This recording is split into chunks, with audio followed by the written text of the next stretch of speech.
اعوذ باللہ من الشیطان الرجیم، بسم اللہ الرحمن الرحیم۔ اپنے مرحومین سے ملاقات کیجیے، سونے سے پہلے یہ پڑھ کر سوئیں، اس لیے کہ جو بندہ فوت ہو جاتا ہے نا، آپ اس کے ساتھ ملاقات کے لیے ترس رہے ہیں، تو یقیناً ان کے لیے ہر شب جمعہ، ہر دن، ہر واجب نماز کے بعد ان کے لیے تحفہ بھیجا کریں۔ اور سونے سے پہلے بہترین تحفہ فاتح کبیرہ ہے کہ جو ایک دفعہ سورہ فاتحہ، چاروں کل ایک دفعہ،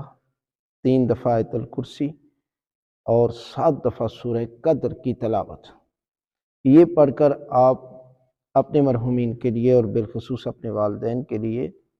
تحفہ بھیجتے ہیں، تو یقیناً خداوند عالم ان سے آپ کی ملاقات جو ہے وہ کرائے گا، اور خود بھی پروردگار آپ کے گناہ معاف کر دے گا، ان کے گناہ معاف کر دے گا۔ یہ بہترین تحفہ ہے فاتح کبیرہ، لہٰذا سونے سے پہلے وضو کر لیں تو ساری رات عبادت بھی ہے، اور ساتھ یہ پڑھتے ہیں تو یقیناً آپ کو بھی اجر ملے گا، اور مرحومین کے پروردگار جو ہے وہ سارے گناہ معاف کر دے گا۔